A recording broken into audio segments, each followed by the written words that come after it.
আসসালামু আলাইকুম dear viewers, আজকে আপনাদের সামনে আরেকটি নতুন লেসনে হাজির হলাম, যেটি শুরু হচ্ছে ফার্দার, মোর অথবা এডিশনাল, অর্থাৎ আরও বা অতিরিক্ত। তো এখন আমরা দেখে নিই ইহাদের ব্যবহার। আচ্ছা, প্রথমটি হচ্ছে এ ফার্দার 10 মিনিটস হচ্ছে আরও বা অতিরিক্ত 10 মিনিট, এটার অর্থ। এনি ফার্দার কোশ্চেন্স হচ্ছে আরও বা অতিরিক্ত কোনো প্রশ্ন। ফার্দার মোর ডিটেলস হচ্ছে আরও তথ্যের জন্য বা অতিরিক্ত তথ্যের জন্য।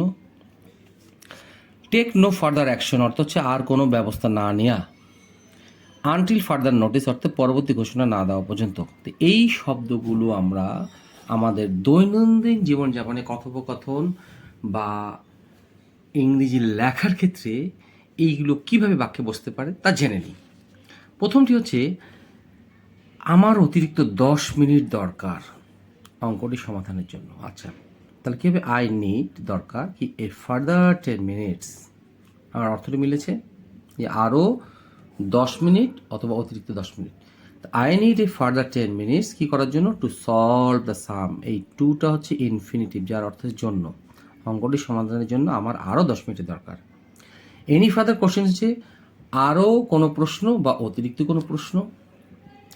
আপনাদের আরও কোনো প্রশ্ন আছে, মানে আপনাদের আরও কোনো প্রশ্ন আছে জিজ্ঞাসা করার, এরকম কিছু একটা। তাহলে কী হবে? Do you have any questions, any further questions দিতে হবে।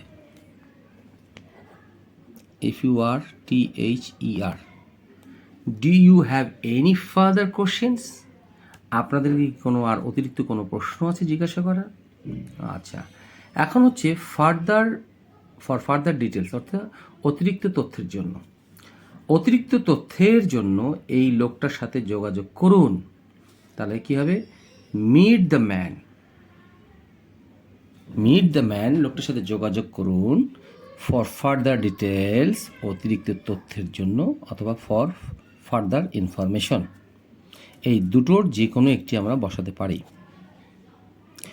4 নম্বর এক্সাম্পলটি হচ্ছে জন্য আমরা কোনটি ব্যবহার করছি? টেক নো ফার্দার অ্যাকশন, আর কোনো ব্যবস্থা না নেওয়া। তো এটি ব্যবহার করা যেতে পারে কিভাবে দেখি আমরা বাক্যে বা কথা বলার ক্ষেত্রে। আমরা আপনার কুকর্মের জন্য আপাতত কোনো ব্যবস্থা নিচ্ছি না, মানে we are taking no further action. কোনো ব্যবস্থা নিচ্ছি না কি? We are taking no further action. আমরা আপাতত, ইংরেজি হচ্ছে for the present, for the time being, যে কোনো একটি বসালে চলবে। ফর দ্য প্রেজেন্ট আপাতত, এবং ফর দ্য টাইম বিং অর্থ হচ্ছে আপাতত। Being against your misdeeds. এইভাবে আমি আবারও বলছি, আমরা আপনার কুকর্মের জন্য আপাতত কোনো ব্যবস্থা নিচ্ছি না। We are taking no further action for the present, নিচ্ছি না কি?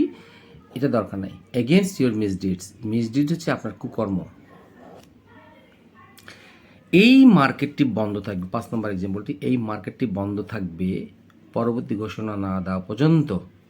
তাহলে পরবর্তী ঘোষণা না দেওয়া পর্যন্ত, আনটিল ফার্দার নোটিস, বা পরবর্তী ঘোষণা না দেওয়া পর্যন্ত এই মার্কেটটি বন্ধ থাকবে। এরকমভাবে আমরা বাক্য রচনা করতে পারি। দ্য মার্কেট উইল, বন্ধ থাকার ইংরেজি হচ্ছে রিমেইন, ক্লোজ হচ্ছে বন্ধ থাকবে, আনটিল ফার্দার নোটিস মানে পরবর্তী ঘোষণা না দেওয়া পর্যন্ত মার্কেটটি বন্ধ থাকবে। তা আশা করি আপনাদের এই লেসনটি খুব ভালো লেগে থাকবে। ভালো লেগে থাকলে অবশ্যই লাইক, শেয়ার, কমেন্টস করবেন। আসসালামু আলাইকুম।